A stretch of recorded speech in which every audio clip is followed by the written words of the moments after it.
update ทางชีมีនៅថ្ងៃសុក្រទី27ខែ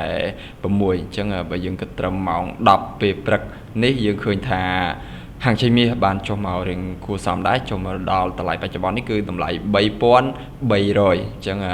ទិសដៅមាសនៅថ្ងៃសុក្រនេះអាចបន្តចុះមករកតម្លៃ3270ឬក៏មករកតម្លៃ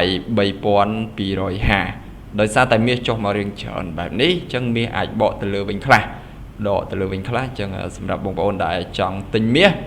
តម្លៃ3390ឬក៏3300អីនេះគឺយើងអាចទិញបានដែរក៏តែតម្លៃបើសិនជាយើងទិញយើងអាចទិញទូចដោយសារតែមាសបើសិនជាឡើងក៏អាចឡើងមិនច្រើនដែរអាចឡើងទៅដល់តម្លៃ3310ឬក៏3320អីហ្នឹងមាសអាចបន្តចុះមកវិញទៀតហើយអញ្ចឹងសម្រាប់បងប្អូនដែលចង់លក់មាសឬក៏ sell មាសយើងរងចាំទីផ្សារបកទៅលើវិញទៅខ្ទង់3320 3320ឬក៏3330 3340អីហ្នឹងយើងអាចលក់បានហើយហើយបើសិនជាមាសចុះមកធ្លាយតម្លៃ3390នេះយើងអាចទិញបាននៅតម្លៃ3370អញ្ចឹងតម្លៃនេះបើយើងទិញយើងអាចកាត់ចំណេញនៅតម្លៃ3390ឬក៏3300នៅពេលដែលទីផ្សារ